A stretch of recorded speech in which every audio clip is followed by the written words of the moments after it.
Wayne Allen Root, what is going on here, brother? I'm saying right now it's 50-50 whether you even have this presentation tomorrow night, sir, the way the White House staff is fighting it. Your thoughts, sir? Well, I would use the term Democrats use. I think Democrats are living on stolen land in Washington, D.C. I think it's pretty obvious they stole 2020. It's pretty obvious they stole both races in Georgia. And I got to tell you, it's pretty obvious they stole both races in Arizona. I think it's pretty obvious they've stolen Senate and House seats. I think, it's pretty obvious that the real example of foreign interference in American elections is not even China or Serbia or Venezuela or Italy. Those are all the places I've heard that foreign interference went on. I think the real example that's easily provable is illegal aliens voting in American elections. Democrats, that was their game plan. That's Cloward Piven. That's Obama's game plan. My college classmates, supposedly at Columbia University, where we learned Cloward Piven, Steve, which is you flood the nation with people on welfare till the economy collapses and the country collapses. And then you get everyone begging for government to save them. And then you turn America into a socialist nation. And when they couldn't get enough Americans to go on welfare to completely collapse the system, they said, let's open the borders and let's bring in 50 million foreigners to want cradle to grave welfare and to give them everything they want in return for voting Democrat.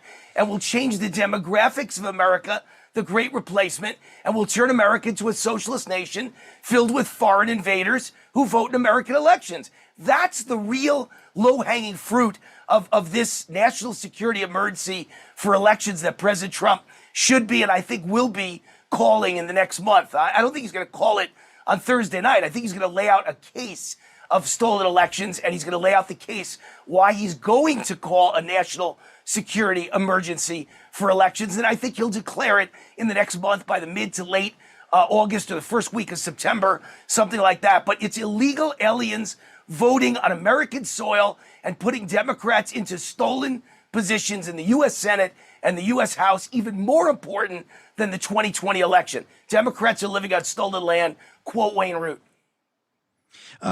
Wayne, the evidence will be so compelling that people like Tom Tillis and John Cornyn will demand of Thune that we immediately take up the Save America Act and do the standing filibuster and pass it.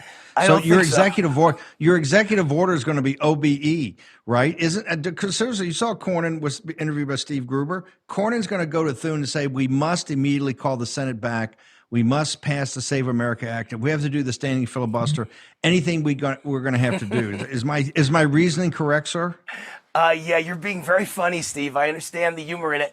It's not going to happen for those guys. Look, we've had Jeff Sessions, we've had Bill Barr, you got the Cornyns, you got the horrible Mitch McConnells. You got all these people that are in the perfect place to always stop us. I thought the most significant thing I've heard in a long time was when Tom Tillis said, maybe this was 2 months ago, whoever the new AG is, he's going to have to sit in front of me and admit that January 6th was like an insurrection and an overthrow of the government, and the January 6ers deserve to be in jail. That's coming from a Republican senator. There are, in my opinion, traitors, backstabbers, all amongst us on the Republican side who are put in place by the deep state, by the DC swamp, to make sure we never get the right people in office around President Trump, so we can never, ever carry out what you and I know needs to be done, which is clean all the communists out of government, clean the deep state out of government, clean them out of the military, clean them out of every aspect of American government. And we can never quite do it because there's always a Tom Tillis, a Republican turncoat, backstabber, owned by the deep state, standing in the way. And it's really, after a while, it gets sickening, And I got to tell you something, Steve. I don't know where you stand on this one. I'm going on a limb. I don't even know where you stand. You may disagree with me. But when Lindsey Graham died, I got to tell you, does Lindsey Graham's sister deserve to be a United States senator? I got a problem with that. I know she got sworn in today or getting sworn in today. I got a problem with that. What's her qualification for being a U.S. Senator? Is she on our team? I have no idea what she stands for. She's never been in office. She's never run for office. I have no idea if she's really a MAGA conservative and she's going to do a good job in at least the next few months and carry on for the MAGA agenda. Do you know that? Yeah. I don't know why she deserves to be a U.S. Senator. I have no idea. It's absolutely. It's a critical question, given the fact that we're down, just a vote or two. Let me ask you, because I want to make sure I get this before I run out of time. Your theory is obviously the Senate's not going to do anything. They're treating President Trump like a lame duck. Correct. So therefore, you believe the predicate will be laid out tomorrow and in future rollouts that by mid-August to late August, maybe early September, enough information will be there that President Trump, as commander-in-chief, will declare a national security emergency around the security of voting. Is that your theory? That's correct. And I want to make it very clear to everybody, because sometimes people don't understand what I'm saying. This is not an EO.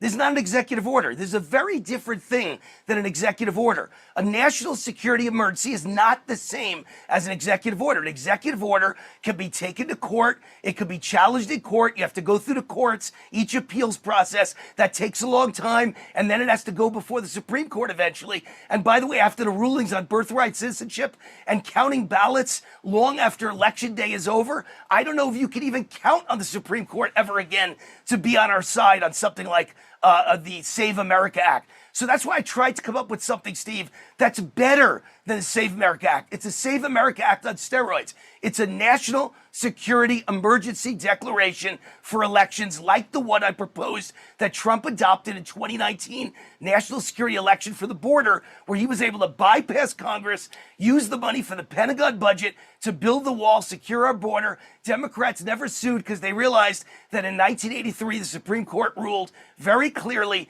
that you cannot take a national security emergency to court and win in the courts. You've got to get a 2/3 vote in both houses of Congress to overcome a national security emergency. So I'm trying to give an option here that I believe is a much better option than a Save America Act. I love the Save America Act, but it doesn't deal with machines or paper ballots, by the way. And most importantly, it's never going to pass. It will not pass, and if it does pass, it will never be in effect because of legal challenges in time for the midterms. My idea, national security emergency, could actually be in effect for the midterms, and Democrats cannot stop it. So I'm trying to get us some ammunition here to win the midterms, and I think this does it. And your belief is, after tomorrow night, and there are going to be other revelations coming forward in the next couple of weeks, that by the time we get to mid-August, a predicate will be laid that the president then is commander-in-chief to declare a national security emergency and have all these details in there about what the predicate is, why he's doing it, and what the immediate solutions he's going to implement to make sure that the 2026 elections are free and fair, correct? Correct. And you know, one question I've never really heard a lot of people ask, I'm going to ask it right now on Steve's show. I hope the whole world hears me ask it. Who gave the order in 2020 for 5 states to shut down the counting of the votes? How come nobody ever asked that in front of Tom Tillis and John Cornyn and all these turncoats?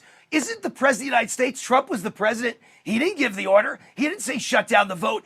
Who decided for the first time in America's history to stop counting votes at midnight with Trump winning by hundreds of thousands of votes in those 5 states? And then we woke up in the morning, in the middle of the night, they decided to restart the count, and suddenly Trump was behind, and they did it with no witnesses in the room. And you think I'm so stupid? I may have been bored yesterday, Steve, but I wasn't bored in the last 5 minutes, that I would believe that that is a fair election that wasn't stolen. For the first time in history, they stopped counting with our guy way ahead and was about to win a legislative, an electoral landslide. And then in the middle of the night, they started counting again, no witnesses in the room, and suddenly all the votes came in for the other side, and suddenly Trump was behind. And you expect me to believe that? No problem. They shut it down and said we're going to reconvene at like 6 or 7 in the morning. Of course, at 2 or 3, they started recounting. By 6 or 7, they're up. It's just, it's just one of those things, Wayne. You just got to accept it. Wayne, where do people go to get your show? You're going to be on with us tomorrow night. Where do people go to get your show? Where do they go to get all your content, particularly all the articles and writings you've been doing about this national security emergency, sir? Yeah, my website's rootforamerica.com. I'm Wayne Root. I root for America all day. Rootforamerica.com. It's got all my TV shows, all my podcasts. I've got 2 shows on Rav, and one of them is actually on Rav's YouTube channel following your show right now. It's on at 6 o'clock Eastern, 3 o'clock. I start it in 15 minutes, and it's a call-in show. So it's 1-800-347-ROOT. Call me. I'd love to talk to you. I talk to everybody who calls. 1-800-347-ROOT. rootforamerica.com, or email me, wayneroot@gmail.com. Thank you, Steve. Love you and appreciate everything you do. Love you too, brother, and we will see you tomorrow night. Wayne Allyn Root. You got it. War.